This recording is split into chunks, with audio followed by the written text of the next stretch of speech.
Ya saben que siempre en la primera clase hacemos una pequeña lluvia de ideas para ver qué. Bueno, como había dicho, es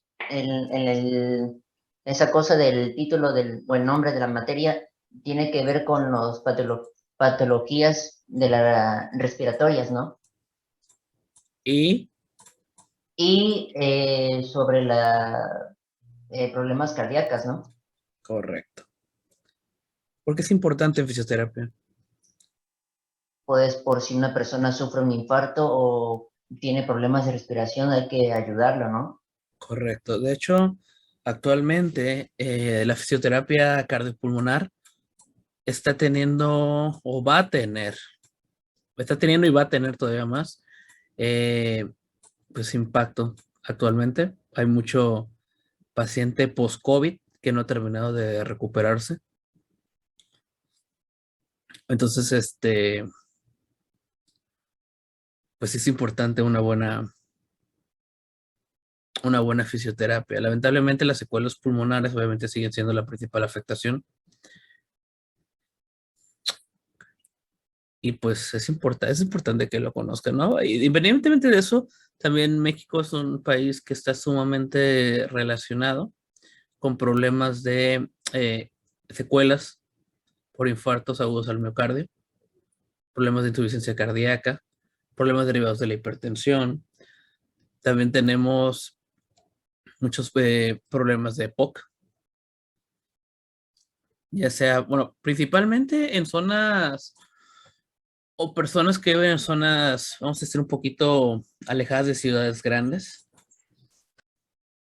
Va a ser muy común que ustedes vean, por ejemplo, la típica abuelita, el típico abuelito, el tío, la tía que toda su vida han cocinado con leña, por ejemplo, y la exposición a biomasa hace aumenta muchísimo el riesgo del desarrollo, no solo, bueno, de cáncer, sí, pero también de problemas de EPOC, ¿sale? Ahora, eh, aunque no lo crean, la fisiopatología cardiopulmonar no solamente es para personas, pues, enfermas o con secuelas sino también la vamos a encontrar mucho en personas, por ejemplo, que tengan, que sean deportistas, por ejemplo, de alto rendimiento, personas que tengan problemas de asma, a lo mejor, secuelas de tuberculosis, que por en México, por ejemplo, todavía hay mucha tuberculosis. Entonces, es una rama bastante grande y bastante importante. El programa, pues, abarca sobre todo mucho, mucho, mucho de cardio, ¿vale? Así que espero les guste. Confiaré en que nos dé tiempo de acabar el programa para ver un pequeño como taller eh, de electrocardiograma, ¿vale? A lo mejor, pues ustedes no sean así como que, pues van a ver electrocardiogramas todo el tiempo, pero pues es importante que puedan identificar alguna que otra alteración, ¿vale? Sobre todo, pues las más básicas, que son el infarto agudo del miocardio con elevación del segmento CT, las manifestaciones isquémicas en un electrocardiograma, los bloqueos, ¿vale? Es importante que los aprendan a distinguir. Porque a lo mejor también, por ejemplo, si ustedes van a realizar fisioterapia de un paciente, pues vamos a suponer un varón de 50 años, a lo mejor otro tipo de terapias, ¿no? A lo mejor algunas un poquito más activas o que requieren esfuerzo. Y resulta que el paciente tiene un problema de algún bloqueo, ¿no? Que lo va a limitar, a lo mejor, que tiene crecimiento auricular, derivado de la hipertensión, etcétera, etcétera. Entonces es importante que conozcan un poquito. Les repito, no sé si nos dé tiempo, confiaré en que sí. ¿Vale? Ahora, la manera de evaluar, pues va a ser muy similar a semestres anteriores.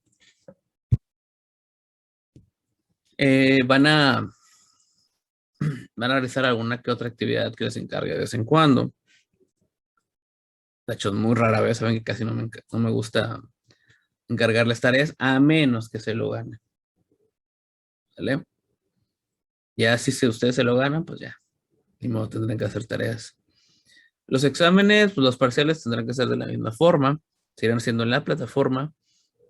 Y el examen final, aún no sé si lo voy a hacer con algún trabajo de investigación o lo voy a realizar directamente pues, en la plataforma.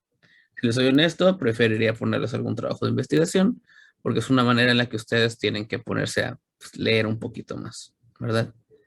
Yo sé que no pasa con ustedes, pero pues bueno, los exámenes en plataforma se prestan mucho a la copiadera, ¿no? Entonces, pues mejor evitemos eso. ¿Tienen alguna duda? No, profe. De momento no estoy completamente seguro si va a ser así, si les pongo algún trabajo o no. Porque sobre todo quiero que sea un trabajo que valga la pena. Recuerden que ya pues, están prácticamente a 2 años de iniciar su seminario de tesis. Y sí es importante que sepan cómo investigar. Si mal no recuerdo, ustedes ya también medio les enseñé cómo buscar artículos, ¿no? ¿O no? Bueno, si no, luego les enseñaré a desbloquear artículos. Porque sí es importante, sobre todo, a ver, cuando yo les pido un trabajo, van a tener que ser, pues, bibliografías recientes, ¿vale? Tengo por ahí una idea de qué les podría encargar, ¿vale? Y actualmente hay mucha investigación sobre eso, así que posiblemente sea una muy buena opción para presentar un trabajo final, ¿vale? Todavía no sé si va a ser en equipos o va a ser en parejas o en tercias, no sé cuántos alumnos son actualmente, ¿saben? Actualmente, que faltan, pero según estén inscritos en la escuela, somos como 33, 32. Pero alumnos así activos que se conectan a clases somos como 28, a lo mucho 29. Ok. Bueno, de igual manera, saben que no soy muy partícipe de andar pasando lista, pero el semestre pasado tuve un par de alumnos que se quisieron pasar de listos. Así que bueno, a veces la única forma a veces de que, Profe, dígame, ¿se me puedo retirar un momentito? Es que tengo que ir a pagar al banco lo de la uni. vaya, vaya, vaya, sin problema. Gracias. Recuerden que es importante que si alguno de ustedes tiene que faltar o se tiene que ir, pues avisen. ¿Sale? Si por algún motivo no pueden conectarse, tienen problemas, me lo hacen saber a través de su jefe de grupo y por favor también se lo hacen saber a la coordinadora. Recuerden que es muy importante que también esté enterada, ¿vale? Para fines de cualquier aclaración, sobre todo. ¿Vale? Muy bien. Ahora, después de esto, a ver, ya hablamos de generalidades. No. Vale, creo que ya es todo. A manera de introducción, creo que ya es todo. ¿Vale? ¿Les hicieron llegar el libro, chicos? Sí. Muy bien. Viene bastante, ¿cómo decirlo? No resumido, no sé si es resumido, pero yo creo que viene muy, vamos a decirle, concentrada la información, ¿sale? Entonces es importante que ustedes, obviamente, perdón, de cada clase, pues le den una ojeada al tema. Ya saben, tomo mucho en cuenta al momento, sobre todo, a lo mejor es que al alumno le faltan 1 o 2 décimas para subir. Bueno, esa participación se toma bastante en cuenta, créanme, me doy cuenta quién participa y quién no. Y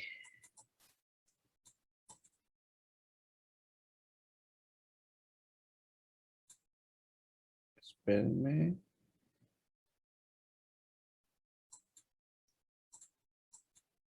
No, bien, perdón, es que tengo un paciente que anda medio nervioso. Ya saben, COVID. Bueno, ¿qué se estaba diciendo? Sobre la participación y todas esas cosas, Ah, ¿no? sí, es cierto, gracias, David. Pues sí, es muy importante que participen, pero si van a participar, chicos, por favor, participen de una manera, pues, ¿cómo decirlo? De una manera... Coherente. Gracias, exactamente. Esa es la palabra, ¿sale? Que sean coherentes en lo que están diciendo. No voy a salir con que estamos hablando, no sé, de necesidad cardíaca y me salen con que, alguien tiene, fíjense que yo tengo, no sé, un aporte. El otro día mi abuelita que tiene asma, ¿no? O sea, que se vea que investigaron. Ahora, como les vuelvo a decir, ya no son niños chicos.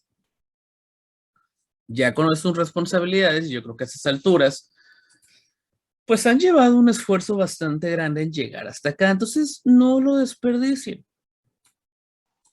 Si a lo mejor ustedes, pues, no sé, entiendo que a veces no tengan tiempo porque están tan ocupados, ¿vale?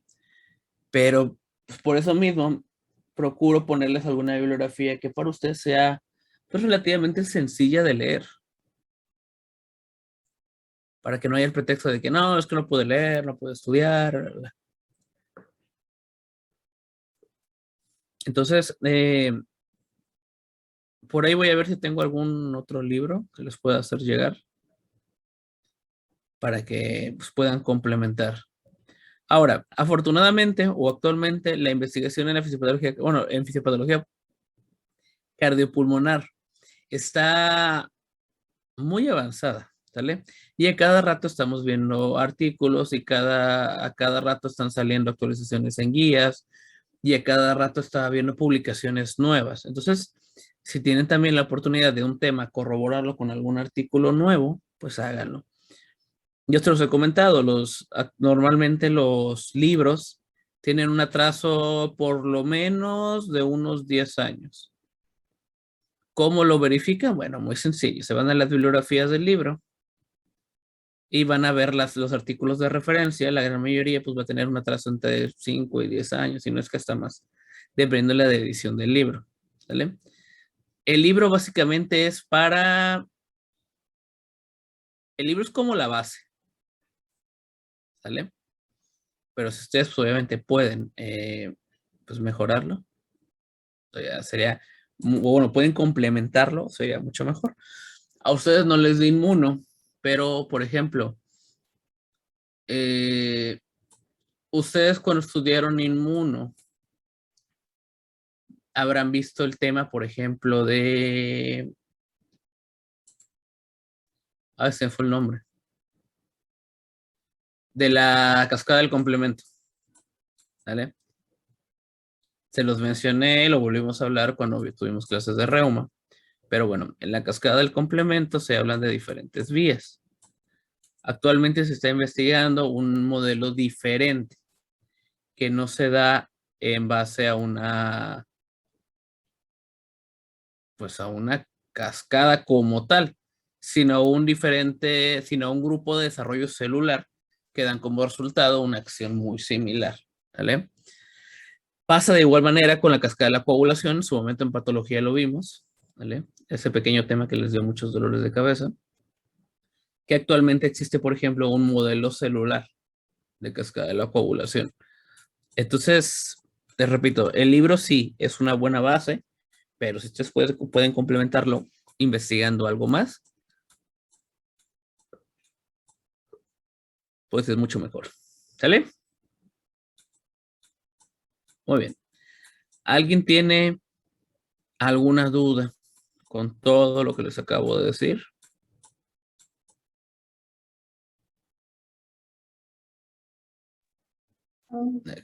Excelente. Ahora, fíjense que para cardiopulmonar procura por lo menos una vez a la semana o 2 veces a la semana llevar a 1 o 2 alumnos, ¿vale? A urgencias para que ahí se divirtieran un poquito y ver con pacientes. Pero pues semáforo rojo, ¿no? Entonces, definitivamente este semestre no va a ser posible y sobre todo pues no los voy a arriesgar. Sobre todo porque, fíjense que pasa algo, y eso se los voy a decir a manera de recomendación también a ustedes, ¿vale? En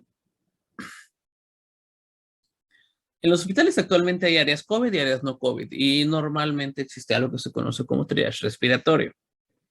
¿Han escuchado hablar de eso? O por lo menos de la palabra triage. Bueno, No. ¿Sí, Juan? No, que no había escuchado eso. Ah, vale. El triage es como un registro en base a unas pequeñas preguntas que te va a ayudar, por decirlo de alguna manera, pues a que sepas a dónde dirigir a un paciente. Por ejemplo, el triage más común que se da en el área de urgencias es dependiendo de la gravedad del padecimiento que tenga un paciente. Por ejemplo, no tiene la misma gravedad de un paciente que a lo mejor tiene diarrea o un paciente que se viene infartando, ¿no? ¿Por qué? Porque el riesgo del paciente a desarrollar complicaciones o a fallecer obviamente aumenta. Entonces, actualmente en los hospitales se implementa lo que se conoce como triage respiratorio. ¿Cómo funciona el triage respiratorio? Bueno, se hacen una serie de preguntas enfocadas a buscar signos y síntomas de COVID-19. Ahora, ustedes saben que, por ejemplo, para muchas de las enfermedades existen criterios mayores y criterios menores. En el caso del COVID, los criterios mayores siguen siendo pues, prácticamente los mismos, que es insuficiencia, dificultad para respirar, fiebre elevada y tos. Son los principales. Muy al principio se buscaba que fueran 2 mayores y 2 menores para un posible COVID. Actualmente, con que sea 1 y 1 es más que suficiente. ¿Vale? Por ejemplo, criterios menores son muchísimos más. Dolores, bueno, artralgia. Bueno, ustedes ya conocen muchos términos, así que ya los puedo decir. Mialgias, artralgias, cefalea, ¿cómo se llama? Cansancio excesivo, diarrea, dolor abdominal. Entonces, actualmente los criterios dicen que debemos de buscar 1 y 1. ¿Qué es lo que pasa? Que hay muchos pacientes o familiares de pacientes para que no vayan a meter a mi familiar a área COVID, a pesar de que tenga datos evidentes, pues que niegan los síntomas. ¿Sale? Por ejemplo, la semana pasada me pasó 3 veces. Llega un familiar de una enfermera y me dice, no, ¿sabes qué? Es que vengo a que la vea, veo que la vean, que le hagan que la revisen porque tiene una bronquitis, ¿no? Pero ¿cuál fue el problema? Como era conocida del hospital, pues no pasó por triage y metieron a la paciente directamente, ¿no? A un área donde donde no deben de pasar pacientes con COVID. Me acerco a la enfermera y le digo, oye, a ver qué onda, qué le pasó. Y ya me dice, no, pues es que tiene una bronquitis, complicación de COVID, dice, ya le está viendo el internista, dice que sí, que es una bronquitis. Ok. ¿Hace cuánto tuvo COVID? No, pues hace 10 días. Y yo, ¿cómo? Sí, hace 10 días tiene COVID y pues ya salió de COVID y pues ya tiene secuelas por bronquitis. Y yo, mi cara de, no puedo decir las palabras que usé, ¿verdad? Para expresar mi enojo en ese momento. Pero, oye, pues, nos estás poniendo en riesgo a todos, porque en ese momento ninguno traía equipo de protección personal. 2, estás poniendo en riesgo a otros pacientes, ¿vale? Porque no tienen COVID. Y 3, oye, eres enfermera y sobre todo te lo he explicado cientos de veces. Para empezar, el periodo mínimo de aislamiento es muy exagerado, 15 días. ¿Vale? Entonces, ¿cómo me vas a decir que tienes secuelas de COVID al día 10? Segundo, tu paciente, ya que me acerqué a ver a la paciente a revisarla, pues la paciente tenía fiebre y tenía dificultad para respirar y dolor torácico. ¿Y sabes qué? No, aquí no. Vas para afuera, o sea, para afuera me refiero a la zona de triage, que es como una zona aislada, vas de regreso y que puedas hacerse una tomografía. Se le hizo una tomografía y ¿qué creen? Pues efectivamente, tenía COVID, tenía datos característicos de COVID. Entonces fue así como que, oye, pues no manches, ¿no? Y un día antes me pasó también con otro paciente que era un viejito, necio, de que él no se quería vacunar pues porque ya estaba grande y porque las vacunas hacen daño. Igual, lo llevaron, llegaron negando todos los síntomas.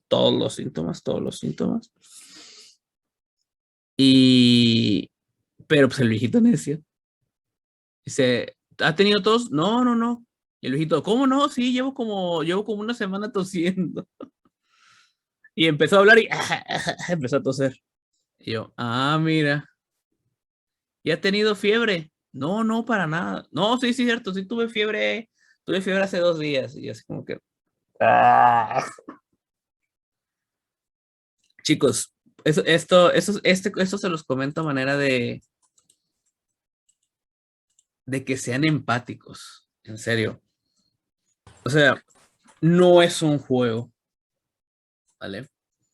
Y pues honestamente, el personal de salud, que por cierto, en unos años ustedes van a ser de ellos, o sea, ya legalmente, ¿no? Pues el personal de salud no tiene ninguna necesidad de que lo anden arriesgando. Sobre todo si su paciente tiene, pues, datos evidentes, ¿no? De que pudiera ser COVID. La fiebre, la tos, la dificultad para respirar, pues, oye, es más que claro, más que evidente. Entonces, les repito, chicos, por favor, cuando sea así, espero no tengan necesidad, ¿verdad? Pero si llega a ser así, sean empáticos y no arriesguen a los demás. De igual manera, bueno, o sea, esos son por los ejemplos tan solo de la semana pasada, ¿vale? Hubo 1 o 2 más muy similares. Pero pasa lo mismo. Ahora, otra cosa, procuren, yo sé que pues están chavos, que quieren salir, que están aburridos, etcétera. Pero chicos, si no tienen la necesidad de salir, ¿vale? Un paciente hace poco, un intubado,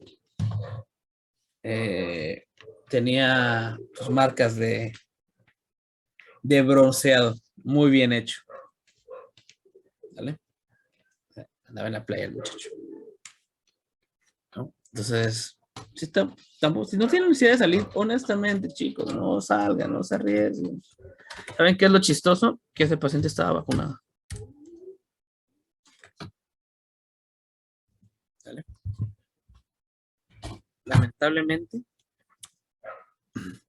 seguimos muy en pañales para tratar COVID. Ya por ahí se hablan de nuevos tratamientos, pero seamos sinceros, hasta que estén disponibles en el mercado van a pasar meses todavía. Y, ojo, la vacuna, por ser una situación a nivel mundial, no se las están cobrando. Pero si sale algún medicamento, algún antiviral para tratarlo, va a costar. Y va a costar bastante caro. ¿Vale? es muy diferente, como, es muy diferente el tanto o sea, las aplicaciones de vacuna, las inmunizaciones en grupo, porque eso pues los tiene que costear un país directamente, a un tratamiento, ¿sale? Ya establecido. Entonces, les repito, chicos, no se arriesguen. Si tienen por ahí sobre todo si tienen algún familiar, pues, digamos que sensible, débil, inmunológicamente hablando, pues todavía más cuidado.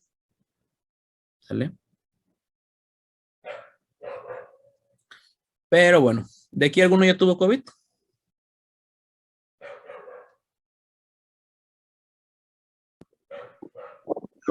No que yo sepa. ¿En serio? ¿Hala?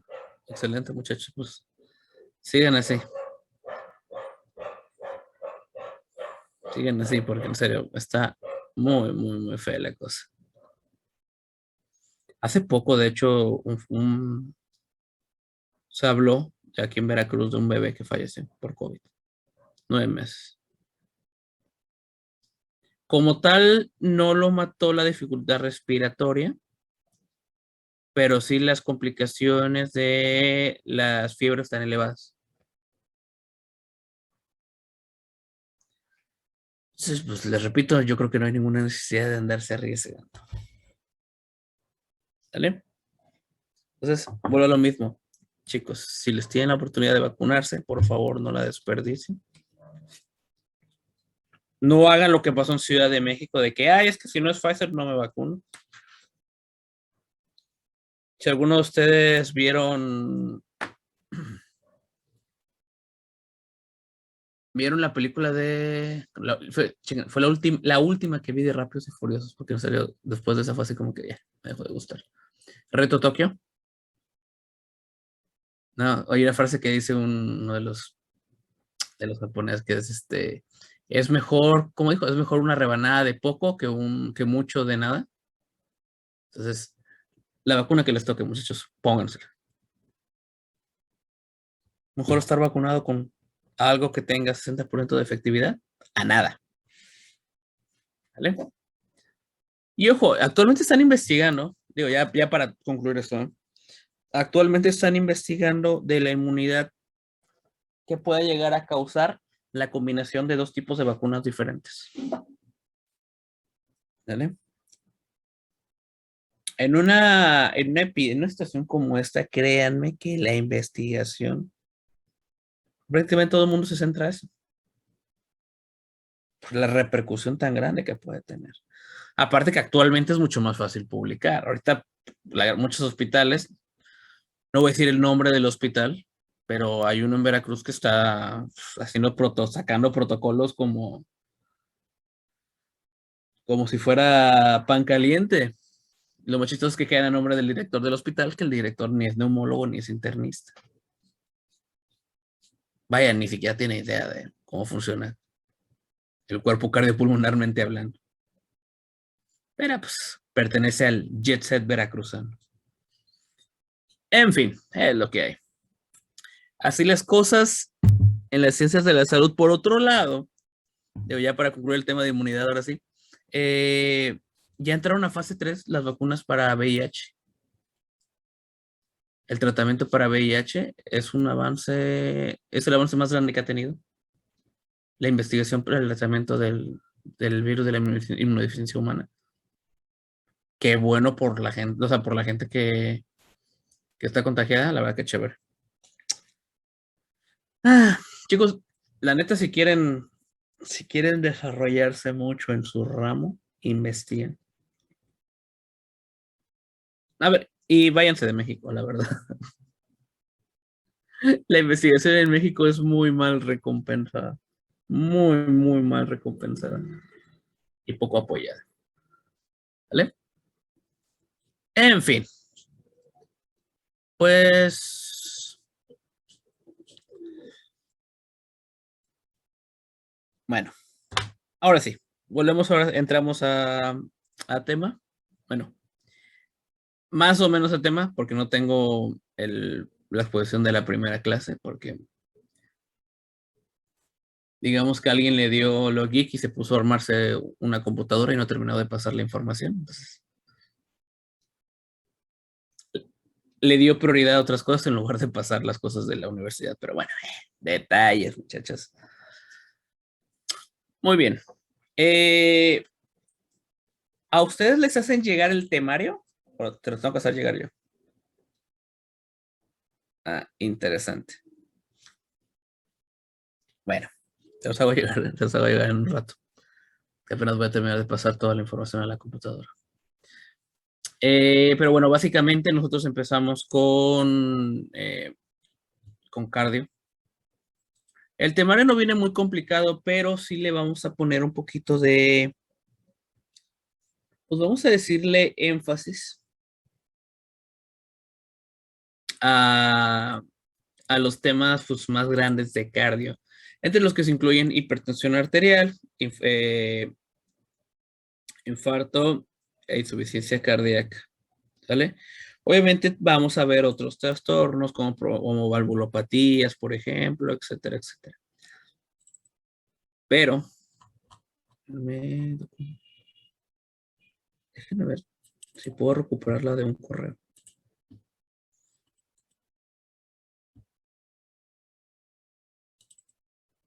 No, aparentemente no.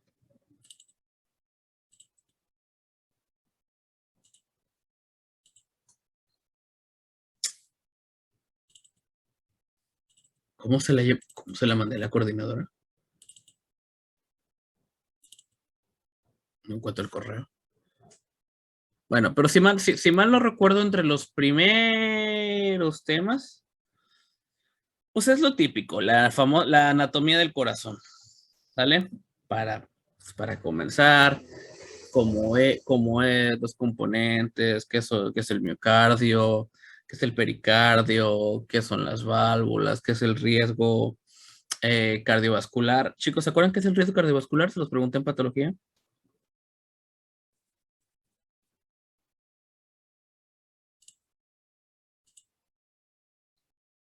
¿Nadie se acuerda qué es el riesgo cardiovascular?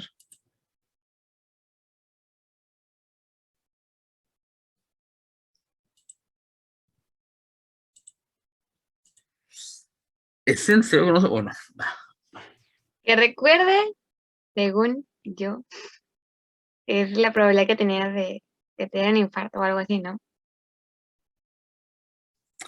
va, más o menos, bien, bien, bien, bien.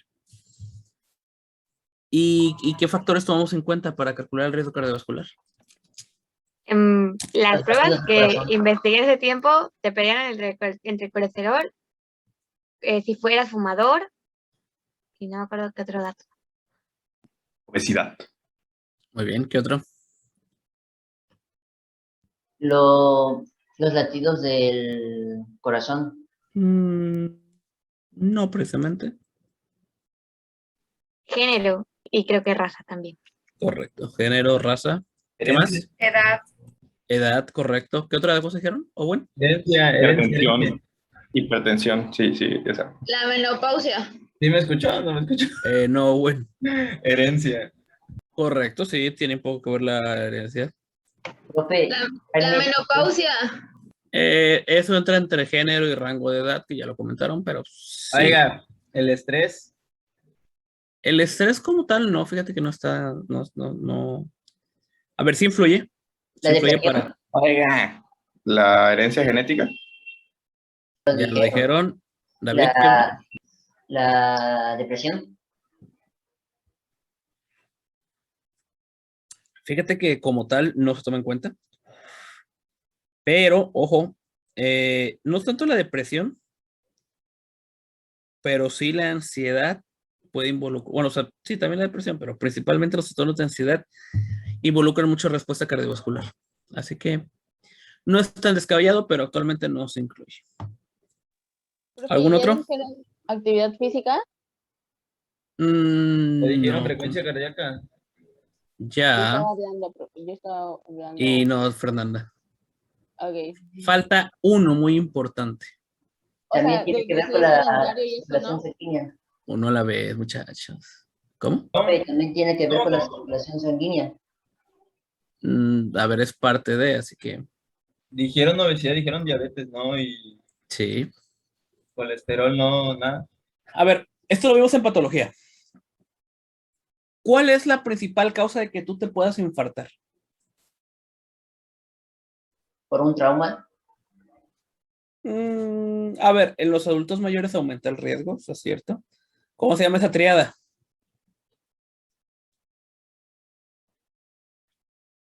Es más, si mal no recuerdo, se las pregunté en un examen. Profe, Carla escribió. Obesidad, diabetes. Espérame, Carla, Eduardo, también diabetes. Vale. No, ¿cuál es la principal causa? Digo, a ver, a lo mejor la respuesta es un poco tonta, pero sí es el principal factor de riesgo para que tú te puedas infartar. Por mala medicación. No, ¿Tapón de grasa en las arterias? pues va aparte de los problemas con colesterol y triglicéridos. ¿De Beck se llama? No, A ver, di una pista. les puse el ejemplo, a ver, ¿de qué? ¿De lo de la triada o del principal factor para infartarse? El principal factor para infartarse. Es un antecedente. ¿Hipertensión? No, Profe, Carla le escribió. es una arteria alta, influye, Carla, pero no. ¿Alguien? ¿Profe, la oxigenación? ¿Puede Pues ser? un antecedente patológico. Sí, patológico, sí, y no oxigenación, no. Pues No, o sea, no. problemas cardíacos. ¿Cuál? ¿No es que el corazón sea grande? Ese entra dentro de la hipertrofia y puedes llegar a desarrollar insuficiencia cardíaca, pero no. ¿No es eso de tener un soplo en el corazón? No, es causado por una valvulopatía usualmente. ¿Por una obstrucción de una válvula? Cerca la Ya bala, sé. pero no. Lo de la contracción, ¿no? Lo de que cuando hace... que era lo mismo de lo de la placa de ateroma, ¿o no? Vas muy cerca. De hecho, es el mismo anexo fisiopatológico. Ya Carla ya lo dijo. Carla puso Trombo. Correcto. La principal causa de infartarse es un infarto previo. Les dije, la respuesta puede sonar muy tonta, pero es la verdad. Si una persona ya tiene antecedentes de un infarto, pues obviamente el riesgo cardiovascular se va por las nubes. ¿Sale? Ahora, ya que lo mencionó Araceli, ¿cómo se llama la tríada? Y les puse el ejemplo de un viejito que se fractura la cadera. Es el ejemplo que siempre uso, así que no hay pierde.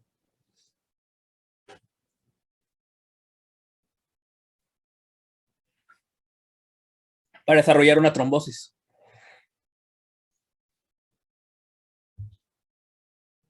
¿Por ¿Me gusta por una mala posición?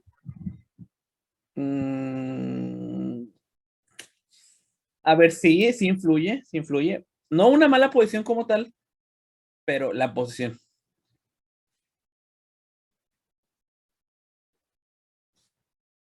Para formación de una tromboembolia. ¿Cuál es esa triada?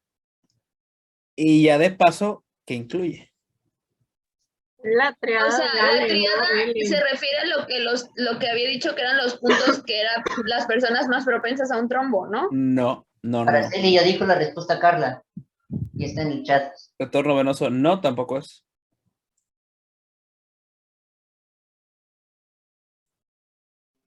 Sara había querido hablar, ¿no? ¿Mandé? Creo que Sara había hablado cuando Ara también habló. La vimos en patología, chicos. No me la han dicho. Se las pregunté en un examen.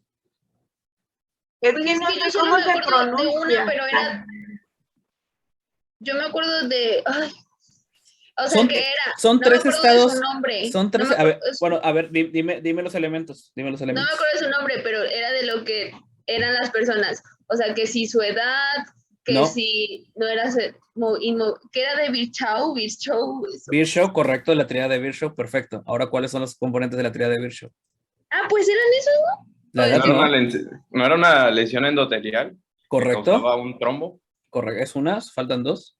Por algo es Trombo. triada.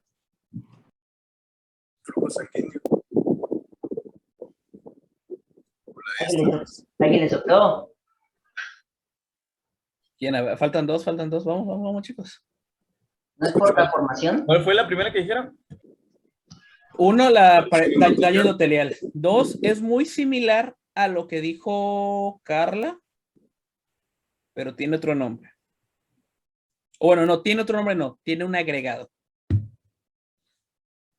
Un Adhesión agregado. plaquetaria. No. O bueno, a ver, ¿qué dijeron? ¿Qué dijeron? Yo dije adhesión plaquetaria. Sí, ¿cómo se le llama? Sí, o sea, sí, es un hecho. A ver, la adhesión plaquetaria es habitual, ¿no? En el humano, pero me refiero. ¿Cómo se le llama cuando está aumentado ese estado?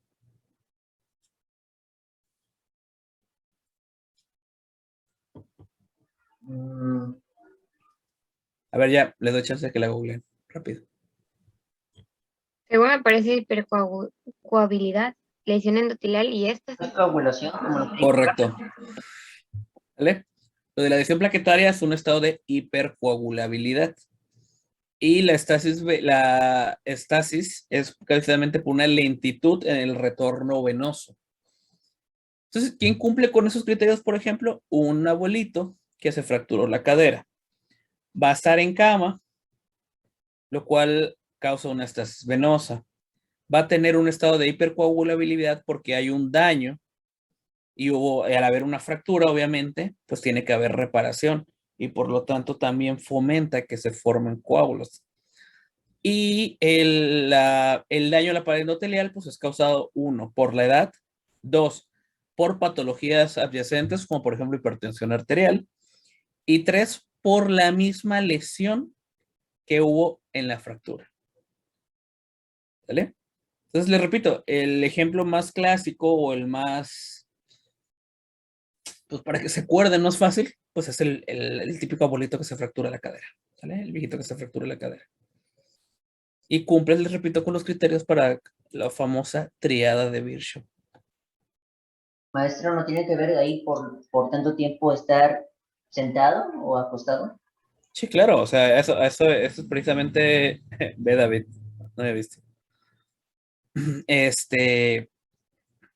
Eso, o sea, es disminución del retorno venoso. La posición hace que vaya más lento.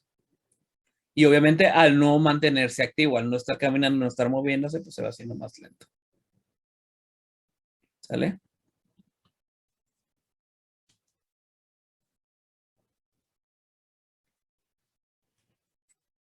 Bueno, pues cosas como esas, chicos,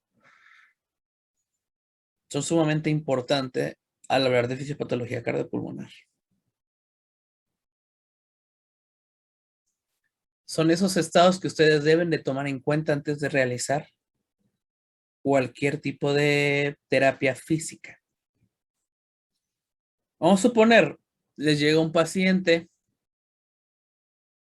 pues que va a rehabilitación, vamos a poner de una artrosis de rodilla, ¿no? No ha sido operado, no tiene un reemplazo total o sea, no tiene una prótesis de rodilla, pero pues va porque le da en las rodillas. Una persona grande que tiene antecedentes de hipertensión, que tiene una vida muy sedentaria y que para colmo ya se infartó alguna vez. Mi duda es,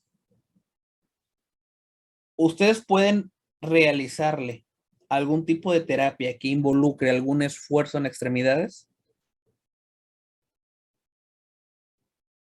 Si no, ¿y por qué?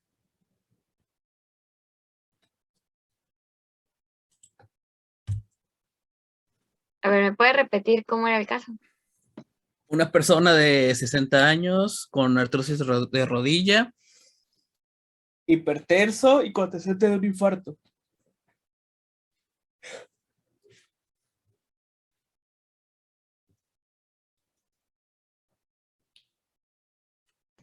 Profe, repita la pregunta.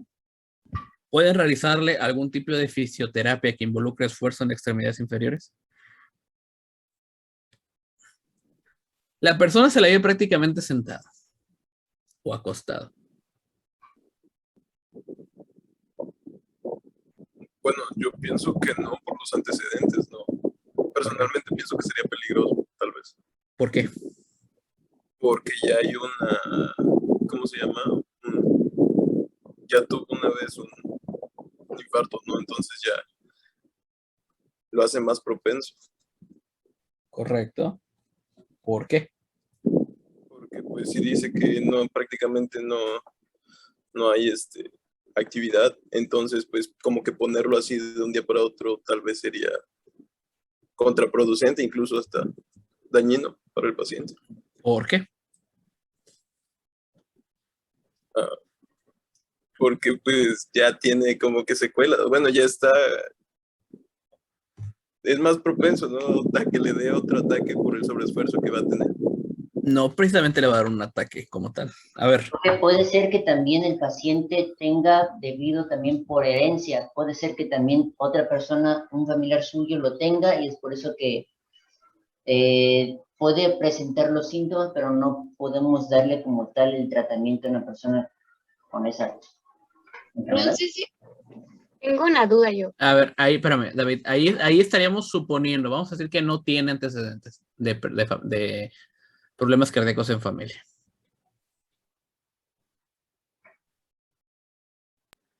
Dígame, Ravelo. Le iba a preguntar, ¿nuestro paciente se clasificaría como también si tuviera una angina de pecho, algo así inestable? Porque ve que hay tres, creo. No, se infartó y ¿Entraría en eso mismo? se infartó y lo ¿O nada trombolizaron. más infartó? Se infartó y lo trombolizaron hace, no sé qué te gusta, 2 años. O sea, no sé si se refiere de que cuando, por ejemplo, un paciente que es hipertenso y le pones ejercicios como de contracciones mantenidas o una contracción que sea mantenida, que son ejercicios isométricos, pues se supone que están contraindicados porque están esforzando y pues sube su presión y puede subir más su presión porque están manteniendo siempre una contracción. Entonces se le eleva la presión y si el paciente es hipertenso, pues obviamente no le vamos a poner a hacer eso. Correcto, esa es una respuesta. Falta una. A ver, los voy a guiar. ¿Este paciente cumple con la tarea de Virchow?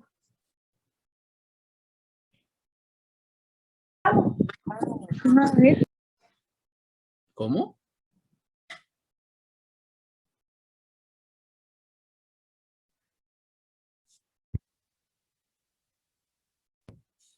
A ver, piénsele tantito. ¿Este paciente cumple con la tarea de Virchow? Sí, no, ¿y por qué?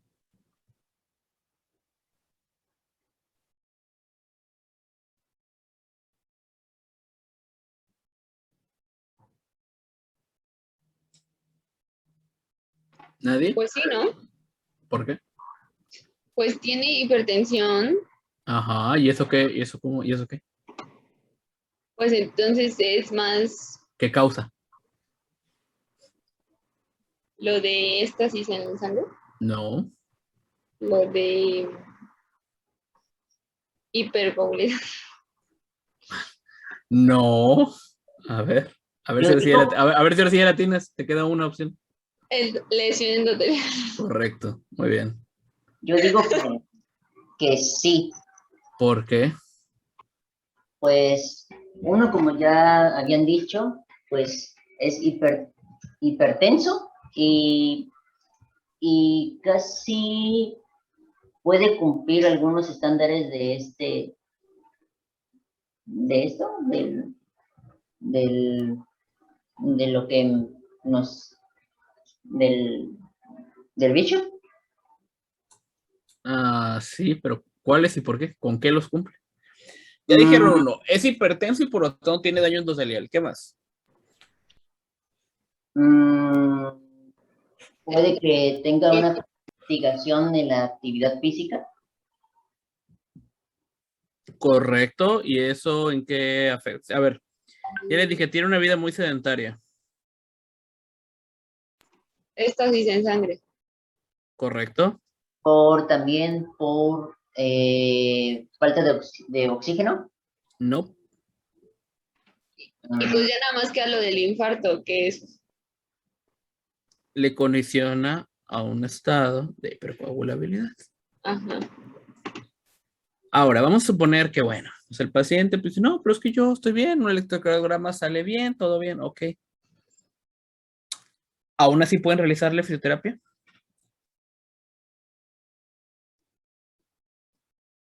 Es muy probable que si este paciente se la pasa sentado, se la pasa acostado, tiene un estado de hipercoagulabilidad por un infarto previo, es muy seguro que este paciente pueda formar trombos en extremidades inferiores. Si nosotros, bueno, si nosotros no, yo no doy fisioterapia, si ustedes fuerzan a una actividad física demandante, y digo demandante porque prácticamente cualquier actividad física que haga ese paciente que no sea caminar, pues va a ser para el demandante, puede ocasionar que ocurra ¿qué? Y ojo, antes de que digan algo, vamos a recordar otra vez un poquito de patología, vamos otra vez para atrás. Antes de lo que hablamos de la teoría de Virchow, les hablé de algo que puede causar un infarto. Y lo repitieron como 1000 veces. ¿Qué es?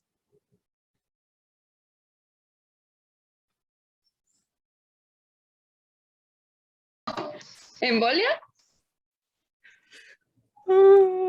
Trombo, ¿no? O sea, cuando se va el trombo, cuando viaja el trombo, o sea, que eso puede pasar, que viaje el trombo y que ocasione ¿Pero por qué? ¿Por qué? ¿Qué forma el trombo?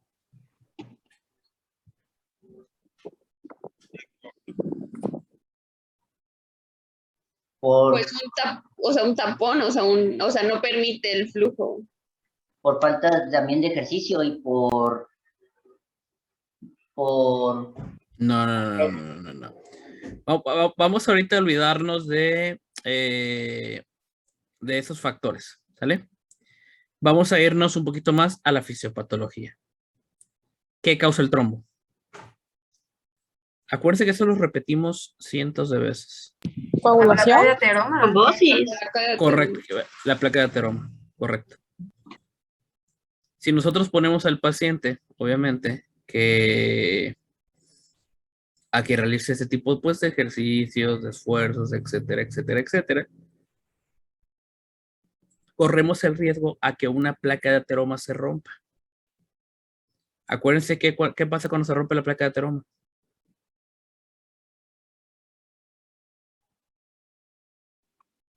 Lo de necrosis, ¿no?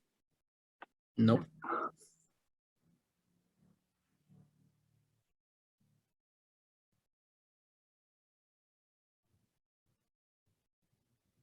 Profe, era cuando, o sea, se rompía y era cuando entraba mucho, no me acuerdo, era calcio o qué. Colesterol, ¿no?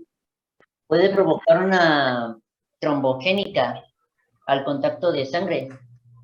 A ver, va de nuevo. Recuerden que la placa de ateroma se forma por la acumulación básicamente de lípidos, se adhieren a una pared y esa pared se debilita e inclusive pueden llegar a entrar dentro de la pared. Ahora, algún esfuerzo, algún golpe o cualquier otra cosa puede ocasionar que se rompa. ¿Qué pasa si se rompe? Porque eso la placa de ateroma es básicamente una bolita de grasa, ¿no? ¿Qué pasa si se rompe la pared? Pues, o sea, viaja por el vaso sanguíneo y si no cabe, se queda en Bueno, otra zona. sí, pero antes de eso. Puede que ¿Por qué se va haciendo más grande? por la matriz lipídica, ¿no? No. Tenía que entender. Dijera George Lucas, todo tiene que rimar, ¿vale? Profe, esta de Carla escribió. por la placa de grasa porque se va taponeando. Las arterias crecen, pero no. O Acuérdense sea, que usted quiere algo que pasa antes de que viaje, o sea, se rompe la placa, este trombo. Antes Ya- de que viaje, algo pasa. ya se rompió. No, ya estoy hablando, ya se rompió.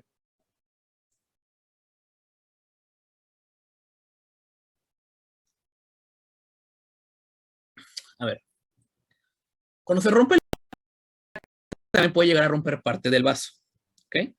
Al romperse el vaso o al haber un sangrado, porque hay un sangrado, ¿qué ocurre? Hemorragia. Coagulación, correcto. ¿Sale? ¿Por qué? Porque hay que reparar ese sangrado. Ahora, la plaquita de ateroma, recuérdense que a ella también se van adhiriendo plaquetas, por ejemplo, y van reuniendo, y van reclutando, hay reclutamiento plaquetario. Ese reclutamiento plaquetario va haciendo mucho más grande la bolita de ateroma, o va creciendo el trombo. Y ahora sí pasa eso. Llega un punto donde va a un, puede ser que obstruya una vena, porque también puede ser, o puede irse,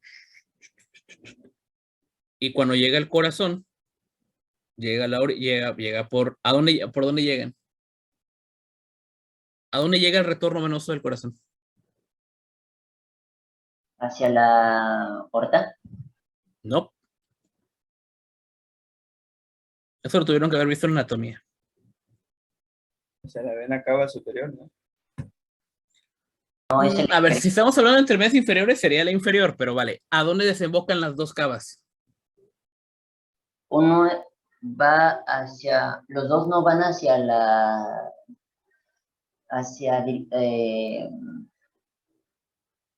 van a esparcirse hacia el cuerpo, ¿no? No. El corazón tiene 4 cavidades. ¿A qué cavidad van las cavas? A la derecha, ¿no? Correcto, a la derecha. ¿A cuál? Aurícula. Tenemos dos cavidades derechas, 2 cavidades izquierdas. ¿A cuál de la derecha va? La aurícula. Correcto, aurícula derecha. Hasta ahí todo bien. Después de la aurícula derecha, ¿a dónde va? Hacia a la vena cava, superior e inferior. No, viene de la cava y llega a la aurícula derecha. Ventrículo derecho. Correcto. Ahí va el trombo. Viajó al ventrículo derecho, todo bien. ¿Y ahora? Hasta ahí no está dentro del ventrículo, está demasiado grande y no va a taponar nada. ¿Qué pasa? ¿A dónde va después? Hacia la aurícula izquierda. No. Al pulmón. Pues ya ¿no? se va, ya sale. Correcto, va a los pulmones. Ahí puede ocasionar una tromboembolia pulmonar. Pero vamos a suponer que no fue lo suficientemente grande para ocasionarla. Y sigue su camino reclutando plaquetas y reclutando más lípidos. Regresa. ¿A dónde llega? Aurícula izquierda. Correcto. Y mira, estoy demasiado chico, no puedo taponar la aurícula. ¿A dónde voy? Ventrículo izquierdo. Al ventrículo Correcto. izquierdo.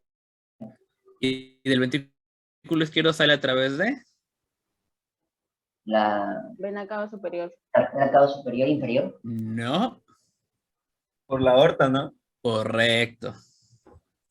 Entonces o sea, hace contracción al corazón y ¡fum! Sale disparado. Tiene 2 opciones. 1. Las primeras ramas de la aorta son las ramas que van a ir hacia las coronarias. Vamos a suponer que tuvieron la mala suerte de que se vaya una coronaria. Entra atrás de las coronarias. ¡Pum! Infarto. ¿Sale? Tapa una, infarto. Hay otra opción que vaya y siga subiendo y puede llegar hasta la circulación cerebral y ocasiona un infarto cerebral. Vamos a suponer que tampoco entró por ahí, bajó, y se va hacia la circulación renal y ahí tapa. Entonces, a lo que voy es, si el paciente pues tiene ese estado de hipercoagulabilidad y tiene ese riesgo, y aparte de ese riesgo, pues el paciente pues lo están forzando. Pues todo esto que acabamos de ver es una consecuencia muy viable. ¿Sale? Se pueden desencadenarle. A lo mejor están haciéndole ahí su fisioterapia, todo para el paciente, de, ay, pues sí me duele, pero ahí vamos, ¿no? Todo chido. Y de repente le duele el pecho, le cuesta trabajo respirar, empieza a hablar incoherencias, se le empieza a ir choca la cara, ¿no? Y eso por hablar de los órganos blancos más grandes, porque también puede ir a ojo, puede ir a las extremidades, ya pueden ser muchos otros más. Pero bueno, por eso es importante, chicos, que os dijera, bueno, pero es que yo no me voy a dedicar a, ¿cómo se llama? Yo no me voy a dedicar a fisioterapia, yo no voy a dedicar a fisioterapia cardiopulmonar. Pero es importante aún así que lo sepa, precisamente para evitarse ese tipo de cosas, ¿vale? Porque vamos a suponer, ojalá no sea así nunca, pero que les llegue el paciente, le dan su fisioterapia y se infarta. Y tan la de malas se muere. Oye, pero los familiares, obviamente, pues, oye, ¿qué pasó? ¿Y estaba recibiendo tratamiento médico? No, pues sí, no, vamos a suponer que sí. Estaba yendo a fisioterapia. A ver, vamos a ver qué hizo el fisioterapeuta. Ah, mira, resulta que en la praxis estuvo mal. A lo mejor ustedes se lo pudieron haber evitado si hubieran hecho un adecuado interrogatorio, si hubieran revisado exámenes, etcétera, etcétera. Si hubieran hecho un bien, o sea, preguntado bien los antecedentes de ese paciente. Entonces, les repito, aunque ustedes no se dediquen como tal a la fisioterapia cardiorrespiratoria, es importante que la conozcan. ¿Vale? Y esto es únicamente por darles un ejemplo fuera de tema, pero de la importancia que tiene. ¿Vale? Ahora, recuerda, ¿vale? O sea, pero entonces si, de todas maneras, ese paciente se debe movilizar para que mejore la condición. Ok, ya le hicimos el interrogatorio, ya sabemos que no lo podemos movilizar tan así. Pero entonces lo primero que, o bueno, para tratar a ese paciente debe estar en tratamiento con medicina, como para disolver los trombos o algo así, correcto. ¿sí, no? Normalmente cuando van a realizar ciertos tipos de actividades o intervenciones quirúrgicas en pacientes mayores, ¿vale? A 40 años, o pacientes que tengan antecedentes de enfermedades cardiovasculares, por ejemplo, existe algo, bueno, antes de hacer un acto quirúrgico existe lo que se llama valoración preoperatoria, ¿vale? Normalmente la hace medicina interna. Y pues precisamente toman en cuenta todos esos riesgos. ¿Por qué? Porque hay riesgos de sangrado, hay riesgos de trombosis, etcétera, etcétera. En el caso de la fisioterapia, pues es un poquito similar. Ese paciente debería estar primero, antes de iniciar una fisioterapia, en una valoración por medicina interna o valoración por cardiología, o a lo mejor si tiene un trastorno pulmonar, valoración por neumología. Si entonces vamos a suponer que ya el paciente pues tiene sus dolores y quiere la fisioterapia ya, lamentablemente no se la van a poder realizar hasta que el paciente no esté controlado. Y ya cuando tenga una nota, por ejemplo, de medicina interna que diga, pues el paciente ya está bien, sus niveles de colesterol triglicéridos han disminuido, no hay antecedente por electrocardiograma, inclusive un ecocardiograma a lo mejor, de que hay algún trastorno cardíaco o pulmonar, bueno, adelante, el paciente está apto para recibir fisioterapia. ¿Qué es lo malo? En México no se acostumbra. Seamos sinceros, en México somos sumamente mal hechos.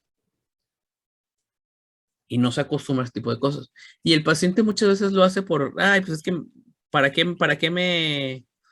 si me duele la rodilla, ¿para qué voy a gastar en medicina interna, no? Por ejemplo.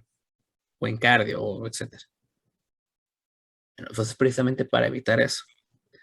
Ahora, ustedes, dígame. Gracias.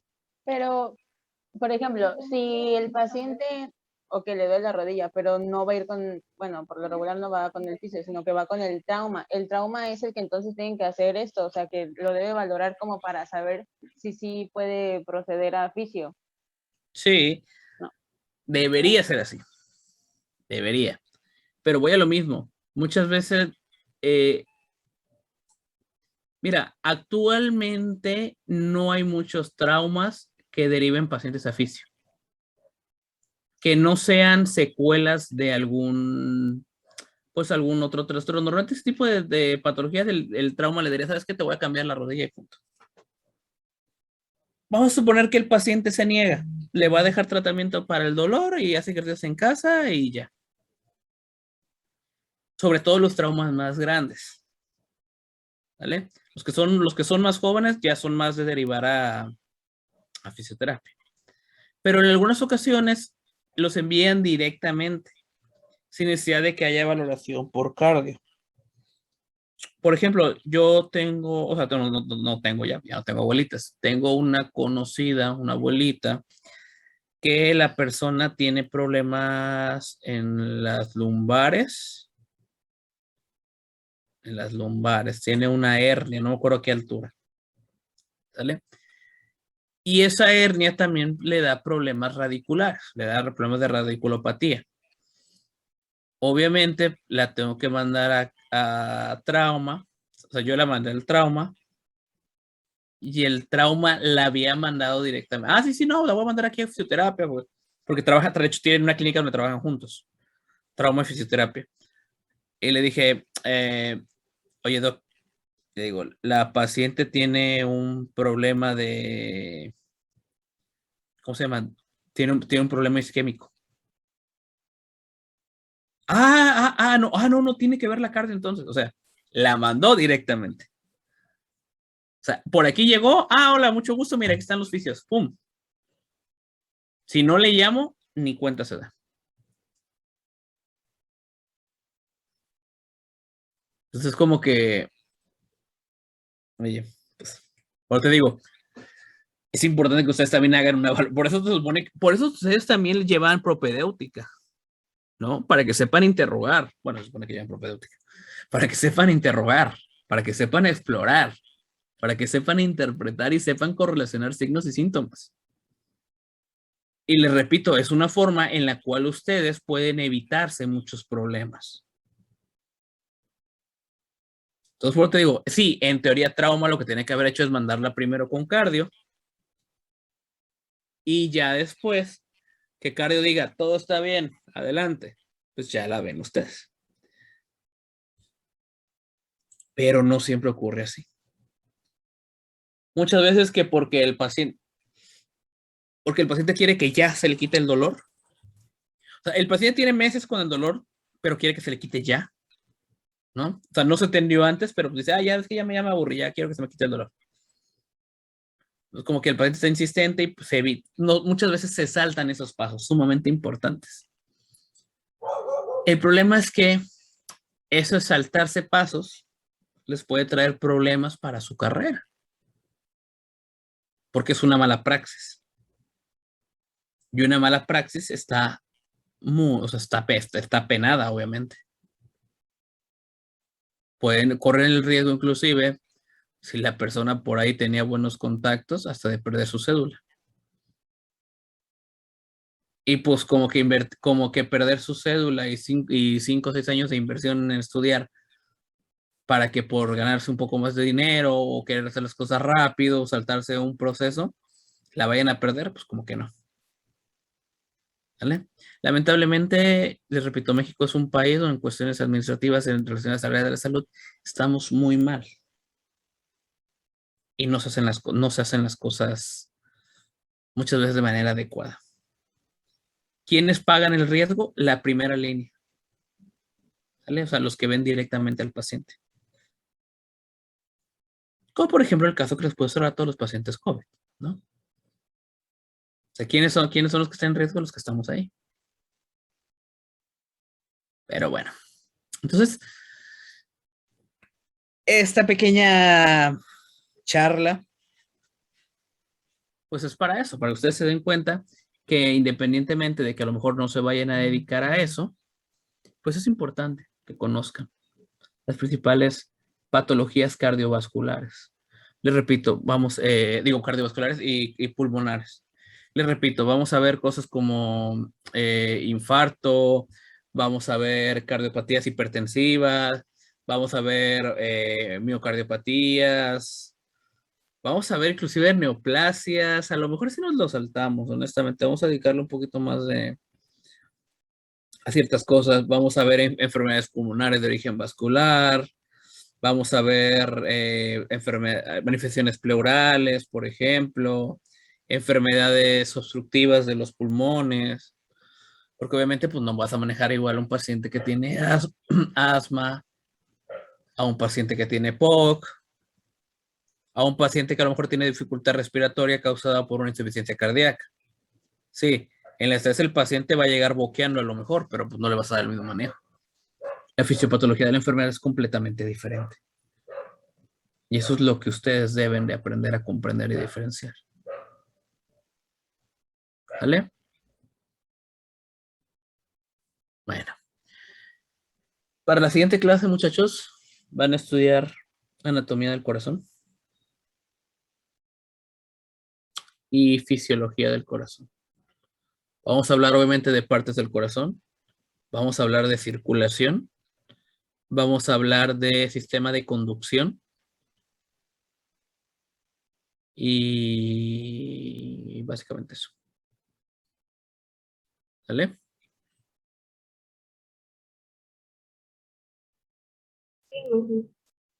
Excelente. ¿Tienen alguna duda de todo lo que hemos visto o hemos hablado? ¿Se va a hablar de qué dijo, profe? Disculpen. Casi no. Anatomía. O sea, cómo es el corazón, cómo está compuesto, en dónde se encuentra, circulación, inervación, o sea, y el sistema de conducción sumamente importante. ¿Vale? Eso es lo que vamos a ver. Para la siguiente clase, por favor, chicos, tienen una semana. Leen. Y participen. ¿Sale? Sí. Muy bien, chicos. Si nadie tiene dudas ya. No. Excelente. Pues bueno, chiquillos, espero tengan un buen fin de semana. No salgan si no hay necesidad de arriesgarse. Digo, si no hay necesidad de salir, no se arriesguen, perdón. Si les toca vacunarse, pues tampoco pierdan la oportunidad. Vacúnense. No se arriesguen, ¿sale? Una pregunta para usted, profe, y para todos mis compañeros que están aquí. ¿Alguien sabe si el día de mañana, sábado, todavía en la tarde van a estar vacunando? Sábado en la tarde. Se supone que sí. El problema es que si tú tienes una hora y no te presentas. Es que yo no estoy en ese registro. O sea, yo no pertenezco a ese municipio, entonces se supone que no me corresponde vacunarme ahí. Pero pues si yo quisiera vacunarme ahí, creo que mañana todavía van a estar vacunando, nada más tengo que conseguir comprobante de domicilio de Veracruz, pero no sé si mañana en la tarde. Ahora, si quieres, yo te envío lo que me dio mi amigo. Él se vacunó en un lugar. Te envío la página y todo.